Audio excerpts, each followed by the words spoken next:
Fala, meu querido aluno, minha querida aluna, aqui é o professor José do canal Farmacologia Fácil. Sejam bem-vindos a mais uma aula aqui do nosso canal e uma aula que vocês pediram, né? Ontem, na verdade, liberamos uma aula aqui no nosso canal falando sobre por que são utilizados hormônios como derivados do estrogênio e derivados da progesterona nos contraceptivos hormonais na prevenção da gravidez. E vocês pediram para mim lá na outra rede social para falar um pouco mais. Professor, avança no conteúdo, queremos saber um pouco mais, um pouco porque, né, atualmente o CFF liberou a prescrição e a anamnese clínica do farmacêutico na prescrição, então, dos medicamentos contraceptivos hormonais na prevenção da gravidez. Então, acho que por isso que está em voga muito esse tema, todo mundo falando sobre isso, e pediram para mim mais uma aula. Então, né, o que um professor mais gosta de fazer? Fazer aula. Desde que tenham alunos, né, do outro lado da câmera, ou pode ser na sala de aula também, né, que queiram assistir a aula. Então vamos lá, já que eu sou um explicador da farmacologia, vamos explicar um pouco mais. Então eu sou o professor José, professor de farmacologia e fisiologia há mais de 12 anos e também professor da plataforma Farmacologia Aplicada aqui 2A, que tem um módulo completíssimo sobre isso. Então, inclusive, atualmente, talvez você esteja assistindo essa aula mais adiante, né, mais para frente, mas nesse momento que estão falando muito sobre isso aqui em julho de 2024, planeta Terra, né, Rio Grande do Sul, nós fizemos aulas fechadas com os alunos da R2As, né? Então o Meet, aonde nós conversamos e trouxemos casos clínicos sobre isso. Então, pessoal, melhor que isso impossível, né? Fazer uma videochamada com o professor, junto com a turma, todo mundo focado, querendo aprender. Então, isso é a plataforma Farmacologia Aplicada aqui 2A. Além de todas as aulas de dentro da plataforma, aulas fechadas só para os alunos, ao vivo com o professor, para discutir temas da prática, né? Então, essa é a ideia da plataforma. Então, se você quer ter acesso a tudo isso, pessoal, é um preço inacreditável. Clique aqui embaixo que você vai ver, tá? Mas então, a aula de hoje nós vamos falar um pouquinho mais sobre os componentes dos contraceptivos orais, alguns efeitos adversos, né, de cada um deles e principalmente a composição de para quem utiliza ou com quem vai prescrever então contraceptivos hormonais orais. Bora para a aula então.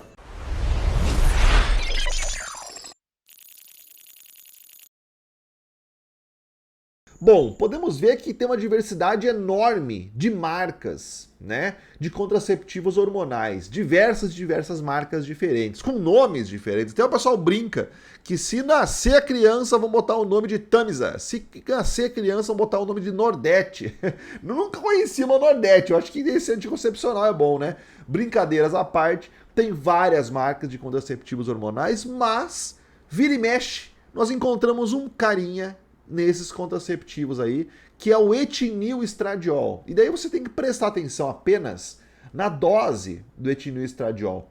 A dose do etinil-estradiol aqui nos contraceptivos hormonais, ela vai de 0,015. Tinha contraceptivos hormonais, não sei se tem ainda, acredito que tenha, de 0,010, né, microgramas, né, principalmente, né, miligramas, melhor dizendo. E nós temos até 0,03 miligramas e 0,035 miligramas de etinil-estradiol. Então tem uma janela ali de 0,15, 0,10 até 0,35. Por que isso, pessoal? Porque o etinil-estradiol, ele é o principal hormônio bloqueador da ovulação, né, dos dois. A progesterona, os derivados progestágenos até conseguem, em doses mais altas, fazerem o bloqueio da ovulação em si. Mas quem faz mesmo o bloqueio do LH, que é o que faz a ovulação, e se você não assistiu a última aula, assista uma aula rapidinha que explica bem isso, é o etinil-estradiol. Então é ele que faz o vucu-vucu acontecer, né? Não estou dizendo que as minipílulas que só têm progestágenos não são úteis, você vai ver na aula de hoje. Mas o etinil-estradiol, ele é a cereja do bolo aqui na composição dos contraceptivos hormonais. Só que ele traz, né, uma série de efeitos adversos também. Então, se controla a dose. Se opta normalmente por uma dose menor, se a mulher não tem nenhuma contraindicação, até pode-se começar já com a dose padrão, né? Então a dose padrão é a 0,03, né, que a maioria dos contraceptivos tem, miligramas.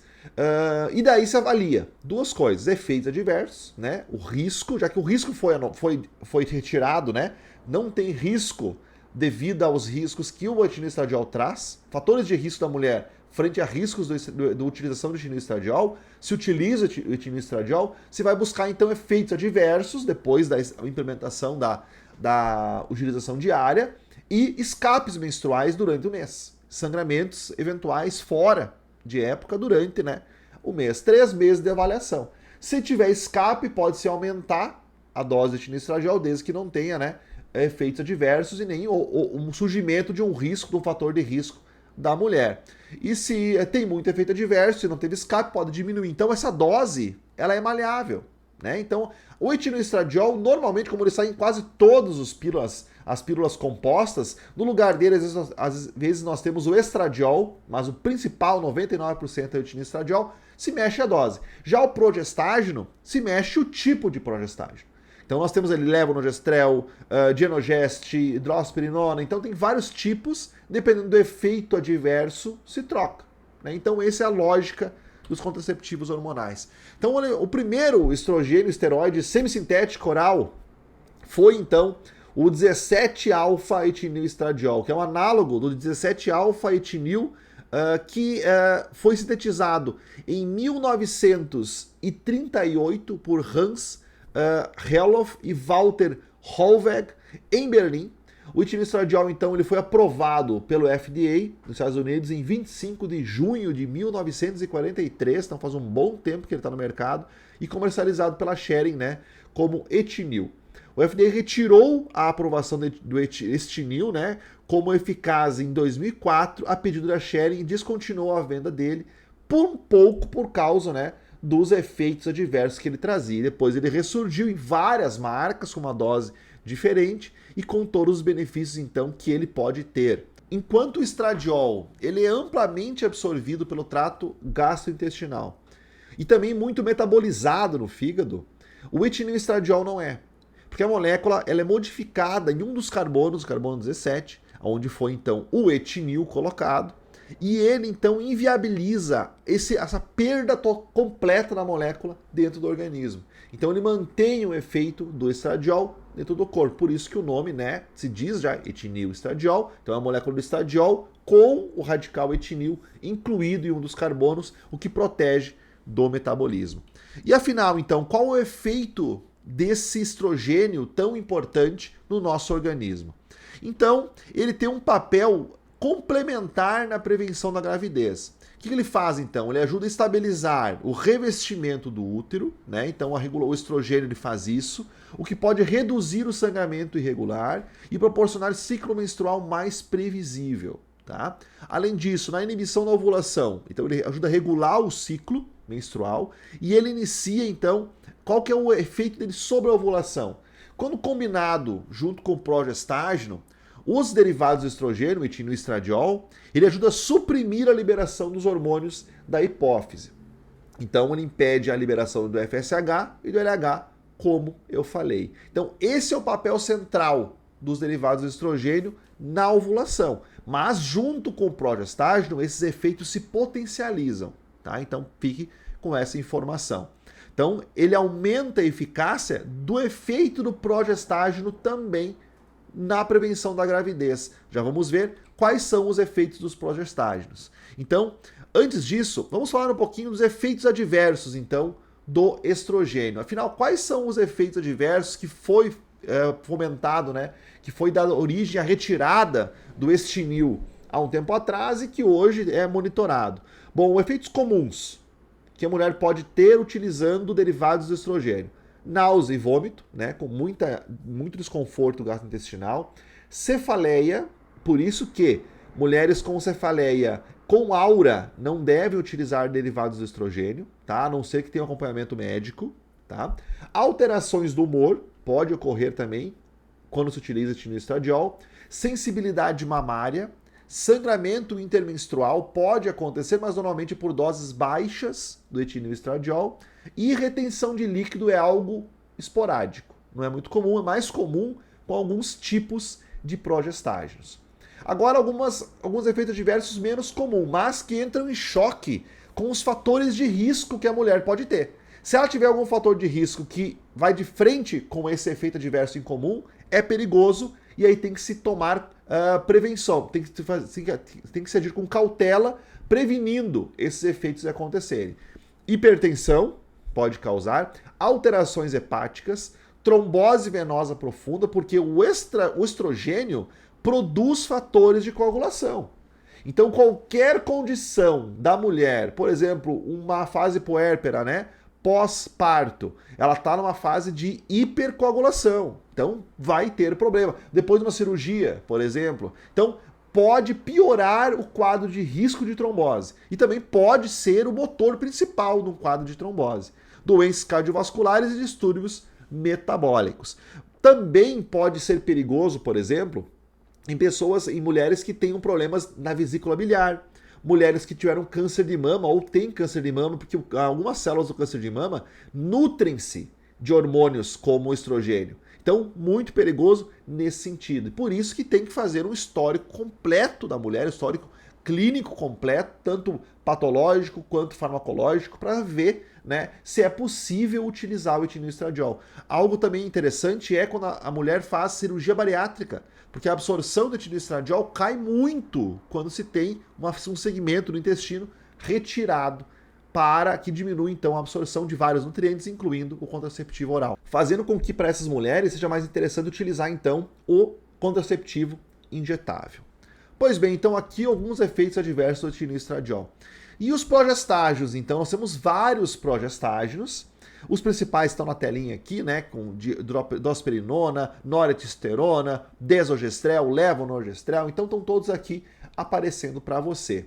Eles têm um papel importante no espessamento do muco cervical, então os progestágios tornam o muco cervical mais espesso, dificultando a passagem então do espermatozoide pelo colo do útero. Consequentemente, eles impedem então que alcance, né, o óvulo nas trompas. A inibição, então, da ovulação, ela é alcançada, né, diminuindo então a liberação do FSH e do LH apenas em doses mais altas, mas ajuda muito, né, como coadjuvante ao efeito do estrogênio. Então, não tem um efeito direto na ovulação, mas ele ajuda o estrogênio nesse papel. Inclusive, ele consegue, os progestágios consegue, a progesterona consegue fazer também essa inibição da liberação das tropinas, das gonadotropinas, mas em doses mais altas, né? Então, nesse momento, nessa função não é a principal função dos progestágios. Show? Então, notem que é uma fórmula mais segura, você vai ver pelos efeitos adversos, porém traz efeitos adversos também, mas não é tão protetora, não causa tanta prevenção do que a pílula composta. E daí, quais são os efeitos adversos, né, dos progestágios? Inclusive essa tabelinha aqui eu retirei do próprio manual do CFF. Então não é porque você não é farmacêutico que você não deve acessar esse material, né? Deve acessar sim, coloca no site do CFF, lá busca esse protocolo, porque ele é muito interessante.